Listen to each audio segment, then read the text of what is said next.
Hola, hola, hola, buenos días, feliz inicio de semana. Un placer enorme poder compartir con ustedes un día más de vida que el Señor nos regala en bendición. Dale gracias a nuestro Dios, nuestro Creador, por un día más, por las bendiciones que Él nos da todos los días. Gracias, Señor, de verdad. Queremos compartir con ustedes una palabra que está en 2 Corintios 12, del 7 al 9. Leo para ustedes.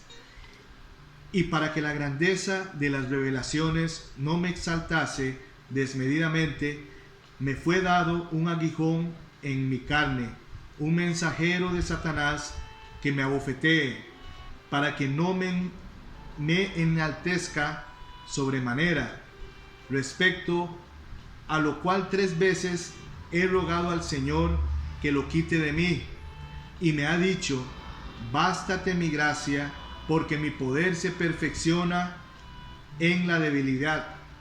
Por tanto, de buena gana me gloriaré, más bien en mis debilidades, para que repose sobre mí el poder de Cristo. Amén, amén. Amén. Vamos a explicarles un poquito a qué se refiere esto. Bueno, el capítulo 2 de Corintios habla sobre Pablo. En ese momento Pablo estaba viviendo una limitación, un dolor, una afección, ¿verdad? Y dice aquí que no se sabe con seguridad qué era lo que Pablo tenía, pero se decía que Pablo lo que tenía era una enfermedad, algo que le estaba molestando en su cuerpo, ¿verdad? Hay algunas otras versiones que dice que tenía como una estaca clavada, que tenía algo en los ojos y bueno, nos vamos a enfocar en que algo estaba limitando lo que Pablo podía hacer porque tenía una afección en ese momento, algo lo estaba limitando en su ministerio. También se dice que Pablo era autosuficiente, entonces obviamente al sentir esta limitación se automáticamente pues deja de ser él autosuficiente. ¿Por qué?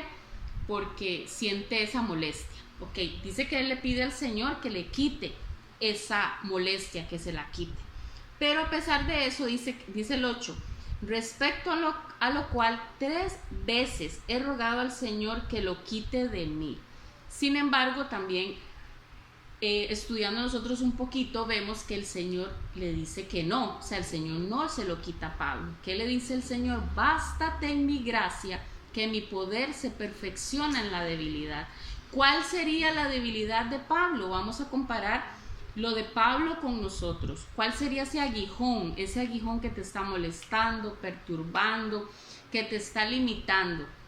Dice que puede ser un dolor, una enfermedad, una persona que te está molestando, puede ser usted mismo, puedo ser yo mismo, puedo tener yo una debilidad y esa debilidad es la que es ese aguijón que tengo todos los días ahí, que solo el Señor sabe que yo tengo.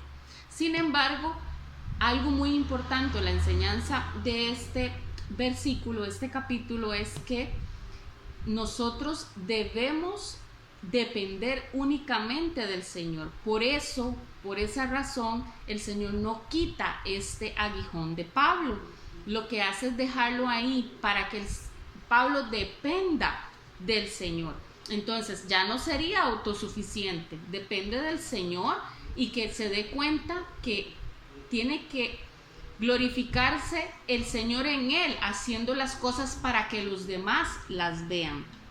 Por aquí dice: eso mantiene humillado a Pablo, recordándole su necesidad de mantener un contacto directo con Dios y beneficiar a todos los que estuvieran a su alrededor. Cuando ellos vean que usted está, cualquier persona vea que usted está en el Señor, usted está en el Señor, usted asiste a la iglesia, usted lee su palabra, etcétera, y usted tiene alguna aflicción, de la manera en que usted la afronte, porque el Señor es el que le da a usted ese poder para que las cosas que hayan pasado en su vida puedan glorificar la vida suya y de aquellos que vean en usted el testimonio de lo que usted pueda haber logrado o haber afrontado aquello con el poder y la fuerza que únicamente la da el Señor.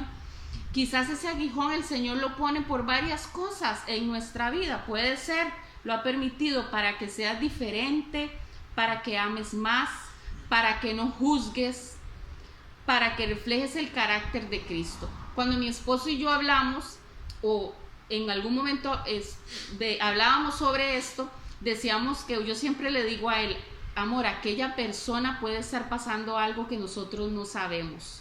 Por eso esa actitud, por eso esa forma de ver las cosas, por eso esa forma de hablar. Sin embargo, nosotros en el momento en que llegamos a Cristo, tenemos que saber que todas nuestras limitaciones, Él es el que las sostiene y Él es el que nos da la fuerza. Por eso dice la palabra, bástate en mi gracia, porque mi poder se perfecciona en la debilidad. La debilidad en ese momento de Pablo era esa, que quería el Señor que viese Él, que tenía que depender únicamente de Él. Por eso es que nosotros tenemos que saber que si hay algún aguijón que nos está perturbando, algún aguijón que nos está limitando o nos está molestando, es porque el Señor quiere que sepamos que tenemos que sostenernos de Él y que lo que vayamos a hacer lo reciban esas personas como una ofrenda para que se vea lo que el Señor ha hecho en nosotros. Dice en la versión de Reina Valera, bástate mi gracia. Y me gustaba la versión de Dios habla hoy, que nos dice, mi amor es todo lo que necesitas. Así dice el Señor, le dice el Señor a Pablo. La gracia es el amor inmerecido que tiene Dios para con nosotros. Si pensamos en lo que Jesús sufrió por nosotros, todo lo que aquí nos pase nos parecerá poco. El regalo de la vida eterna es lo más importante que podemos recibir. No hay problema en el mundo que pueda compararse a eso. Amén, amén. Como dice mi esposo, pensemos en lo que sufrió el Señor en la cruz. Una aflicción o algo que nos esté pasando a nosotros es mínimo con todo lo que Él ha recibido. Ahora mi esposo se va a enfocar o les va a hablar sobre el versículo 10, que es el que sigue, que tal vez no les mencionamos al principio de este mismo capítulo de 2 de Corintios. Dice el 10, por lo cual, por amor a Cristo me gozo en las debilidades, en afrentas, en necesidades, en persecuciones, en angustias, porque cuando soy débil, entonces soy fuerte. Aquí podemos reconocer que somos débiles y estamos afirmando la fortaleza de Dios. Cuando yo reconozco que soy débil y tengo una debilidad, afirmo la fortaleza del Señor. Podríamos decir también que dice, cuando nuestras debilidades son sobresalientes o nuestros recursos son considerables, somos tentados a realizar la obra de Dios a nuestra manera. Dice, y eso conduce al orgullo. Tenemos que saber que dependemos de Él. Por eso Él nos da esas limitaciones. Y no quiere decir de que nos quiera ver débiles, pasivos, ¿verdad? Sino que nos demos cuenta que nuestra debilidad se perfecciona en el poder de Él. Qué linda palabra. De verdad que Dios nos edifica todos los días. De verdad, cuando leemos la palabra de Dios, esa palabra que cala en el corazón de todos nosotros, que nos ayuda a edificarnos, a seguir creciendo, nos ayuda a mejorar nuestra vida. De verdad que es algo hermoso lo que Dios nos regala en su palabra. Que tenga una linda semana. Amén. Que Dios los bendiga, que Dios los guarde, que Dios los cubra con su sangre poderosa. Que el Señor siempre esté con todos ustedes y con nosotros. De verdad que para nosotros es un placer, un privilegio poder servirle al Señor, poder compartir, poder estudiar un poquito la palabra del Señor. Que Dios nos los bendiga, ¿verdad? Nos despedimos de ustedes. Bye.